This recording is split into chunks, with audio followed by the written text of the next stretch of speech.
ओम शांति।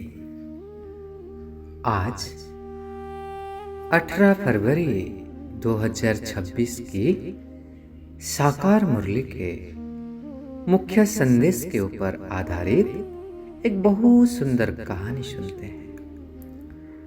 कहानी का शीर्षक है जब आत्मा ने अपने ही अंतिम संस्कार में भाग लिया।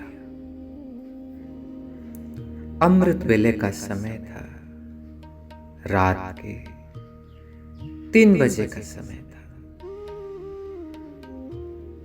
अभय की आंख अचानक खुल गई।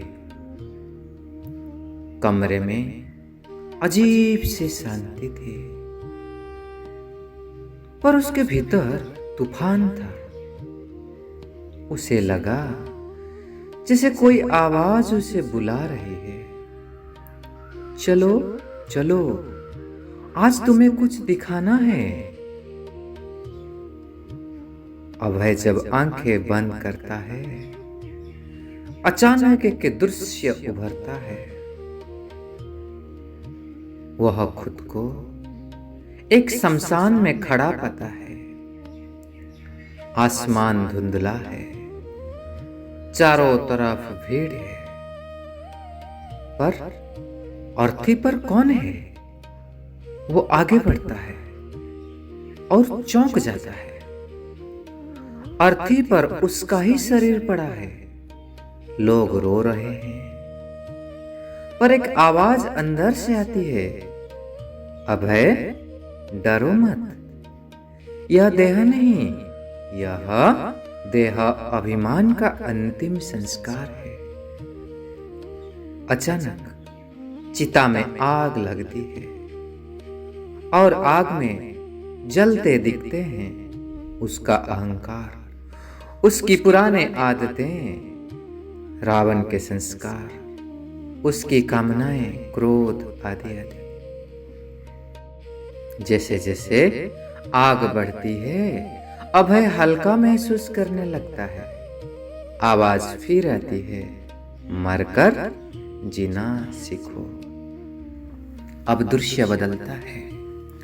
अचानक पूरा शमशान गायब हो जाता है, चारों ओर अंधकार, और फिर एक छोटा सा स्वर्णिम बिंदु आकाश में प्रकट होता है। इतना छोटा पर इतना शक्तिशाली। बिंदु से किरणें निकलती है और वह महसूस करता है, मैं भी तो बिंदु हूं, शरीर नहीं, आत्मा हूं। फिर दृश्य बदलता है। उसके सामने एक लिखा हुआ है, 1। उसके आगे एक बिंदु लग जाती है तो 10 हो जाता है, फिर और एक बिंदु लगती है तो 100 हो जाती है, फिर 1000 हो जाती है, ऐसे ऐसे बढ़ता जाता है। और आवाज आती है, याद से ही बिंदी लगती जाती है और तुम शाहूकार बन जाते हो। वो देखता है उसकी आत्मा प्रकाश से भर रही है, विकारों का हिसाब मिटता जा रहा है। अब अगला दृश्य बदलता है। अभय खुद को मधुबन के क्लास में देखता है। बाबा की मुरली चल रही है, डायमंड हॉल में बैठा है। मीठे बच्चे, तुम यहाँ पुरानी दुनिया से मरकर नई दुनिया में जाने आए हो। अभय सोचता है, मैं स्टूडेंट हूं और यह जीवन एक परीक्षा है। उसके सामने 3 सर्टिफिकेट दिखाई देते हैं। एक बाप का सर्टिफिकेट, सच्चाई, परिवार का सर्टिफिकेट, रिगार्ड, और स्वयं का सर्टिफिकेट, श्रीमत के अंदर रहना। वह देखता है जब वह सच्चा बनता है, एक सुनहरी मुहर लगती है। जब वह रिगार्ड देता है, दूसरा प्रमाण पत्र चमक उठता है। और जब वह स्वयं से संतुष्ट रहता है, तीसरा सर्टिफिकेट भी प्रकाशित हो जाता है।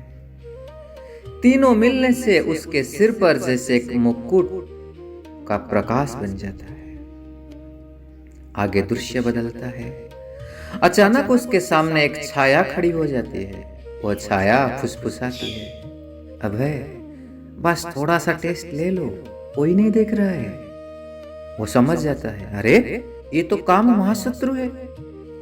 इस बार अभय भागता नहीं है, वो आंखें बंद करता है और बिंदु परमात्मा को याद करता है। तुरंत उसके चारों ओर प्रकाशित ढाल बन जाती है, छाया पिघलने लगती है, आवाज आती है, पवित्रता ही सुरक्षा है। और अब अंतिम दृश्य, नीला आसमान है, स्वर्णिम महल है, सतो प्रधान प्रकृति है, कोई शोर नहीं, कोई भय नहीं। वह समझ जाता है, अरे यह तो भविष्य की झलक है। और फिर देखता है वो अकेला नहीं है, सब आत्माएं एक ब्रूत में खड़ी है, सबके सिर पर प्रकाश है, कोई किसी की कमी नहीं देख रहा है, सिर्फ चरित्र देख रहा है। आवाज आती है, एकता और विश्वास, यही दैवी संगठन की शक्ति है। तो फिर सुबह 3:30 बजे अभय की आंख जब खुलती है, कमरा तो वही है, पर वह वही नहीं है। अब उसे मृत्यु का भय नहीं है, अब उसे जीवन का उद्देश्य पता है। वो मुस्कुराता है और धीरे से कहता है, आज मैंने अपने दोस्त और अंतिम संस्कार कर दिया है, अब मैं सच्चाई में जी रहा हूँ। और वो बहुत प्यार से बाबा को अमृत वेले याद करने बैठ जाती है। जी प्यारे भाई और बहने, ये थी आज की कहानी, और कहानी का संदेश था, देह अभिमान से मरना यही सच्चा जीवन है। बिंदु की याद सच्ची कमाई है, गढ़ली स्टूडेंट का ही निरंतर अभ्यास करना है, 3 सर्टिफिकेट लेकर ऊंचा पद पाना है, पवित्रता ही हमारा सुरक्षा है, एकता और विश्वास हमारे सफलता है। अच्छा जी, थैंक यू। ओम शांति। शुक्रिया बाबा, शुक्रिया।